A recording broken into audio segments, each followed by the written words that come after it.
Students of class 12th, I welcome you in today's English literature lecture.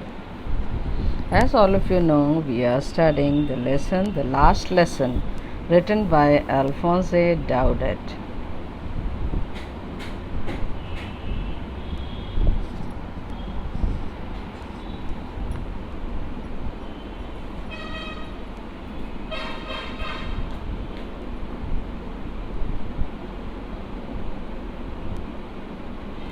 So, today we shall start its ninth part, that is, our lecture's ninth part.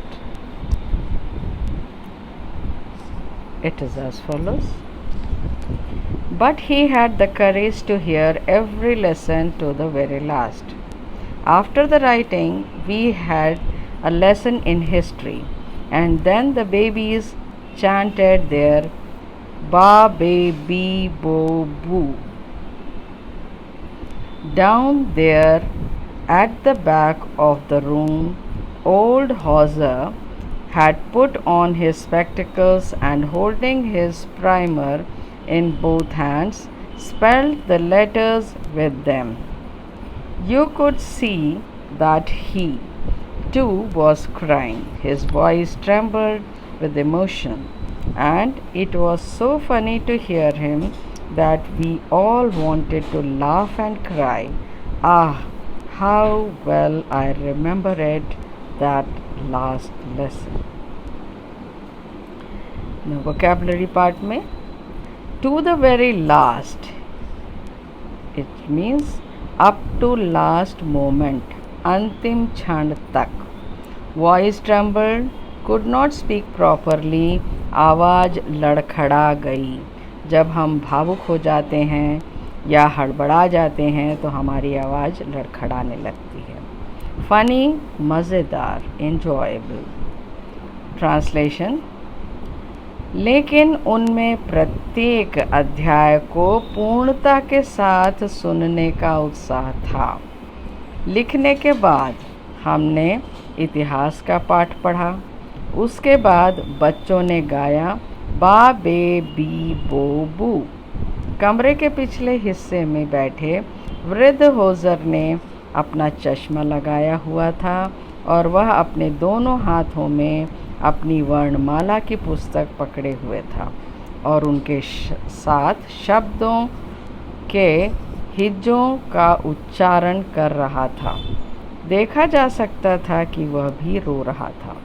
भावावेश से उसकी आवाज़ कांप रही थी और इस सब को सुनना इतना मज़ेदार था कि हम सभी हंसना और रोना चाहते थे.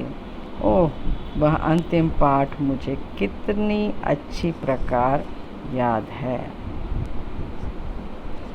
All at once the church clock struck 12. Then the Angelus. At the same moment, the trumpets of the Persians returning from drill sounded under our windows. M. Hamel stood up, very pale in his chair. I never saw him look so tall. My friends, said he. I, but something choked him. He could not go on. Then he turned to the blackboard, took a piece of chalk, and bearing on with all his might, he wrote as large as he could. Vive la France. Then he stopped and leaned his head against the wall, and without a word, he made a gesture to us with his hand. School is dismissed. You may go.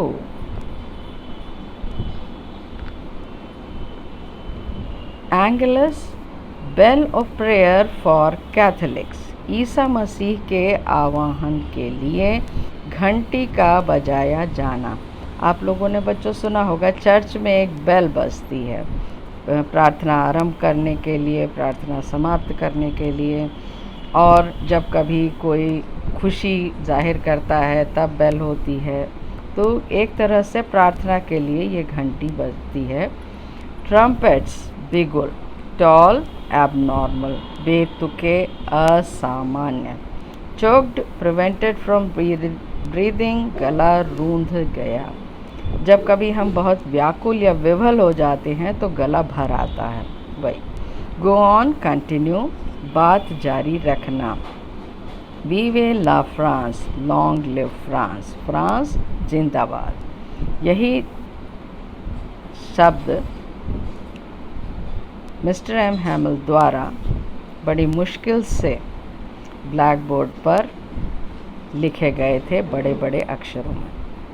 Against, near to, के पास, के या के समीप। Gesture, भाव भंगिमाओं से अंकित करना। Is dismissed, is dispersed, समाप्ति या विसर्जन होता है। तभी गिरजाघर की घंटी ने 12 बजाए। उसी समय कैथलिकों के लिए पूजा की घंटी बज उठी। देखिए, चर्च की घंटी हर घंटे पर बजती है और कैथलिक्स के लिए पूजा की घंटी भी चर्च से ही बजती है। तो 12 बजे की घंटी बजी, फिर कैथलिक चर्च के प्रार्थना की भी घंटी बजी, एंग्लियस जिसको कहते हैं। उसी क्षण ड्रिल से लौटते हुए पर्शिया के सैनिकों का बिगुल हमारी खिड़कियों के नीचे से सुनाई दिए। एम हैमिल अपनी कुर्सी से उठकर खड़े हुए। उनका रंग बहुत पीला पड़ गया था। मैंने कभी उनको इतना विश्वास से भरा नहीं देखा था। उन्होंने कहा, मेरे मित्रों, मैं, पर उनका गला रूंध गया। वे अपनी बात जारी नहीं रख सके। उसके बाद वे ब्लैक बोर्ड की ओर मुड़े, एक खड़िया या चौक उठाई और अपनी पूरी शक्ति से बहुत बड़े अक्षरों में लिखा, फ्रांस जिंदाबाद। इसके बाद वे रुक गए और अपना सिर दीवार के समीप जाकर झुकाया और बिना कुछ बोले अपने हाथ के हाव भाव से संकेत दिया, विद्यालय समाप्त हुआ, तुम सब जा सकते हो। तो आज के लिए इतना ही बस बच्चों। I will come with more lectures in the next class. So thank you.